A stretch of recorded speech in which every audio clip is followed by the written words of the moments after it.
Hello teachers, welcome to Para Maestros podcast. This is the English version. Para Maestros means for teachers only. Here we will talk about education, everything related with our profession, from the perspective of Latin America and from the perspective of other teachers from around the world. We will have opinions, interviews, and lots of information about education, and I hope you enjoy it. Welcome back to Para Maestros podcast. This is the English version, and what a journey it has been this season. It's just hard to believe that we are in our last episode of this season. Oh. Hi, Carolina. It really is. It feels like just yesterday we kicked off this season, diving into all incredible facets of education. And for our grand final, we have a topic that truly resonates with the heart of what it means to be educators, seeds of change, the teacher's legacy. The teacher's legacy, absolutely. And sometimes we forget that we are a legacy, that we are leaving behind us so many things, so many memories. So it's good to remember that. And today we're talking about the long-term ripple effects that teach, especially how the responses to political changes have shaped generations. It's about how the classroom isn't just a place for learning facts, but it's for fostering critical thinking, resilience, and even activism that we're going to talk about today. Precisely, because let's face it, education never happens in a vacuum. It's always intertwined with the political landscape. Think about curriculum change, finding debates, policies affecting teachers, autonomy. All of these have a direct impact on what happens in the schools and in classrooms.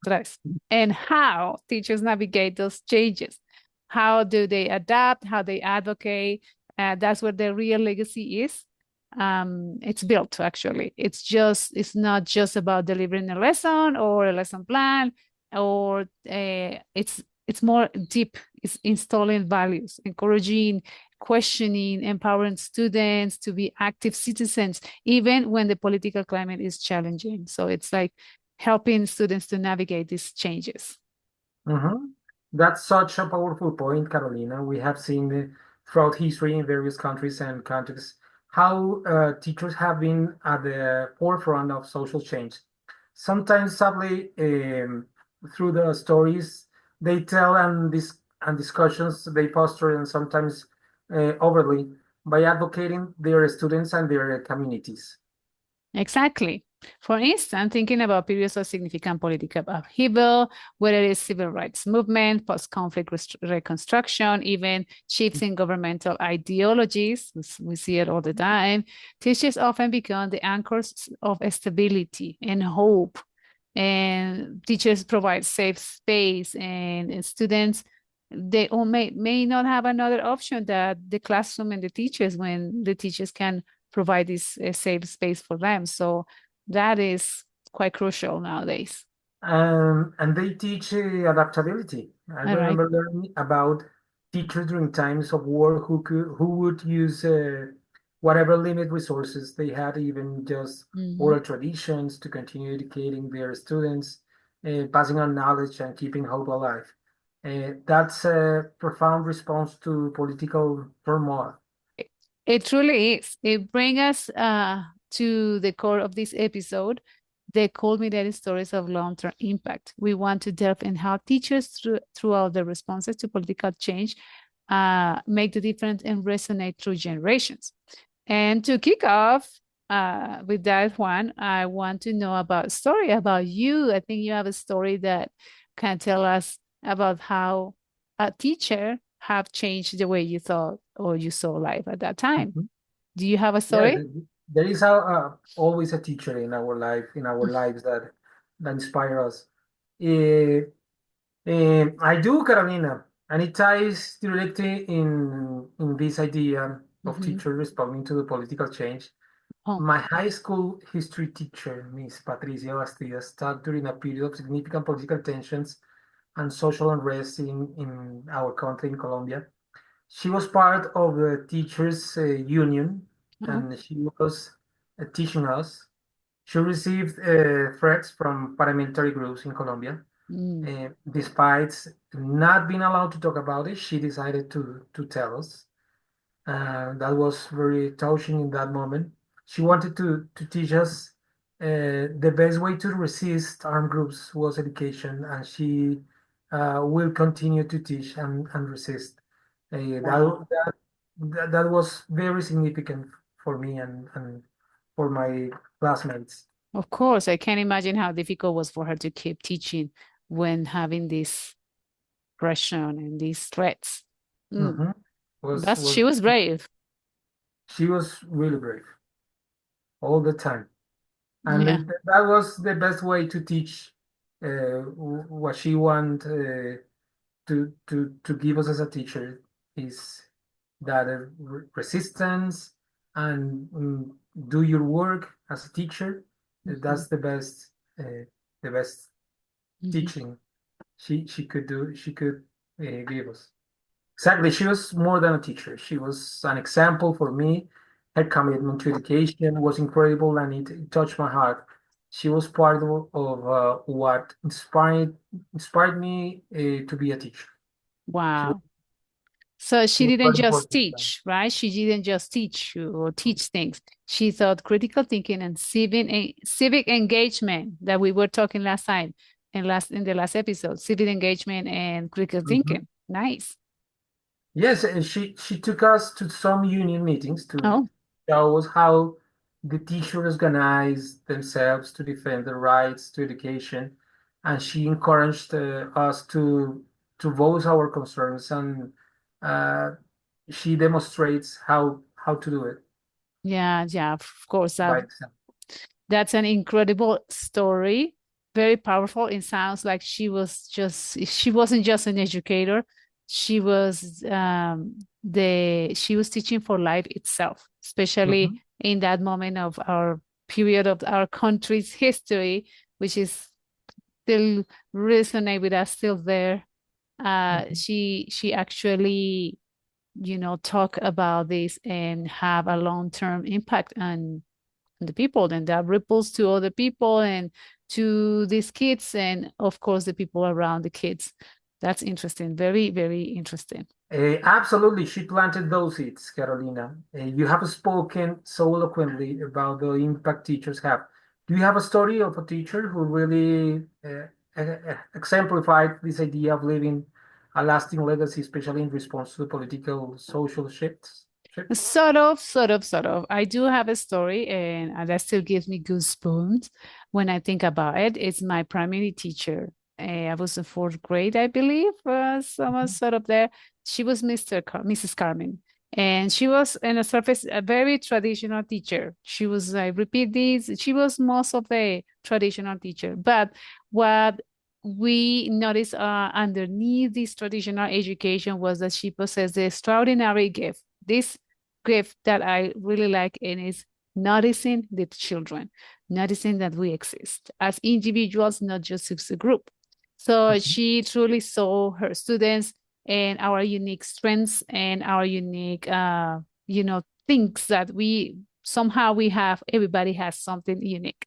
So she mhm, noticed that, and of course, she noticed that in me. She saw a potential, and she believed that I could do something bigger and greater. So that belief on me make me different, impact me, and instead it leave a profound personal impact, because she just helped me to understand me, myself, and embrace my own capabilities.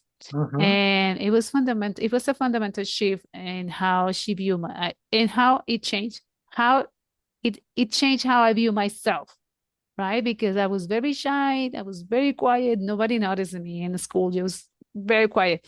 And because of her, I started to be more like a leader. I started to talk to other kids. I started to be more secure. I would say my self-esteem grew because she noticed me. She just, the teaching was the teaching, but Mhm. when you were noticed by a teacher, then it changed. It changed the Yeah. way you see yourself. So it's more like how she showed us that we were unique and that we all had potential, and that was like very impactful for me. Yes, very, very interesting. Just it's not just teaching, it's going beyond. It's incredible how some simple actions change our lives forever. Yes, exactly. And Miss Carmen, she wasn't just a teacher of subjects, she was a teacher of resilience and community. She knew many of us going home with difficult situations. Instead of letting that paralyze us, she created a classroom full of hope and creativity. So she tried our classroom like, we can do it. You are special, you can do it. And when we were in the classroom, we were happy because we were there and we were unique. That was kind of nice. But I want to say that it's not just her, right? I have other teachers that impacted me. Some of them didn't, but some of them Mhm. did. So it's not because we also always mention you always have this one teacher, but it's not just one teacher. I believe there is many teachers. I Many. think in high school I have the philosophy teacher that she was Mhm. encouraged me to be part of the government of the school. And I also have these, I think was a Spanish teacher that allowed me and my friend to leave the school to go and report on the theater, the biggest theater event in Colombia, the Bogota Okay. theater. What is the name of that? The Bogota theater event. The fest, The fest, the theater the fest. national fest of theater. So I gave her a proposal that I want to make a report on the fest. Can I go? And Mhm. she said, yeah, go ahead. Then my permission. Go and leave the theater, see the people, interview people, do it. She trusted me. We were really good students anyway. And she went, we on my friend, my best friend at the time, we went together and we saw all of these amazing events and we enjoyed it. And that's thanks for that teacher that believed that we could do it. And I remember that school also, the teachers, we were proposing an event because we were part of the government, and they say, okay, do it. So we have I think we still have the letter. I'm not sure when they said you are because we read your proposal, we like it, so you can go ahead and do your event. It was a huge event, and we Mhm. were like teenagers, and we have to organize kids, organize events, organize games, organize all these things to be, to respond to that responsibility they gave us. So I thought that Mhm. was interesting how the teachers was there. Okay, you do it. Show us you can do it. And we did everything. That was incredible. So it's not just one teacher, but lots of teachers. Yes, yes, that's an incredible story. Uh, mm, it highlights how teachers can become moral compasses during turbulent times, guiding students toward a more compassionate and just future. It's not just about big political speeches, it's about those small, consistent acts of humanity in the classroom, just like your teachers did in that moment. It's Yeah. how And we inspire to to make your best always. yeah. And it was from the foundation, the seeds that one of the seeds that she or they planted on me is that to believe in myself. You can do it. Hmm. You have this responsibility. Just do it. They didn't Hmm. come to criticize me or say this is wrong, this is wrong. No, just do it. There were a lot of things wrong, but letting us do it was the most amazing part of the whole high school at the moment.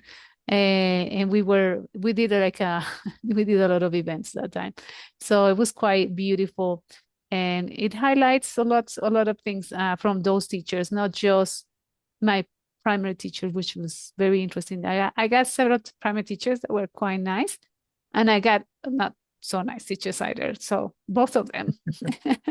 Part part of life. Now, so that brings us to the future as we wrap up the season, where the message that we want to leave to our listeners for teachers out there is how when they navigate this complex world, what can we tell them? What can we inspire them to do?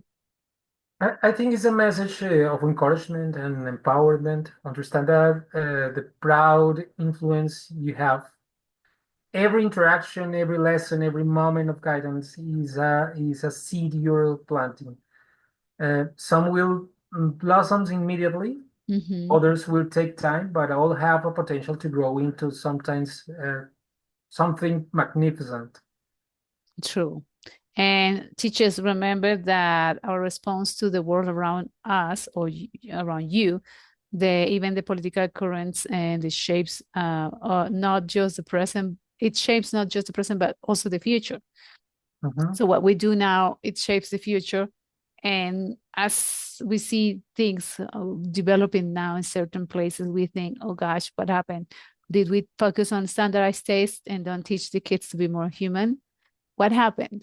So that's a good way to question ourselves and think about that our impact that we do, what we do now is going to shape the future. And these kids are going to make decisions for us.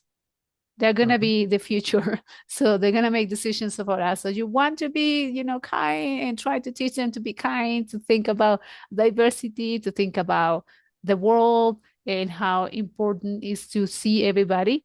So when they go to these positions and when they have to make decisions, they think about it too. So that's really, it's quite a big responsibility. So to all the teachers listening, thank you. Thank you for your dedication, for your passion, and your unwavering commitment to shaping the next generation. You are true seeds of change. You are, and what a privilege it has been to share these conversations with you all this season. And from Juan and from myself and the entire Para Maestros team, thank you for joining us and for this incredible journey. So the team includes 2 dogs, just to let you know, and 1 cat. So that's part of the team. Yes, behind us. Yes. So they are here, encouraging too. So we hope this episode has inspired you, challenged you, and remind you that you are incredible and you have a power in your hands that you can use, I guess. Thank you again. And until next episode, next season. Mm-hmm. See you. And keep Thank making you the very much. difference, teachers. Keep making the difference. Until the next season, we're listening to you. Please remember to subscribe. Remember to follow us. And if you want a specific topic, put it in your comments, in the comments below, so we can develop on that. Thank you so much. And till the next time. Bye. Bye.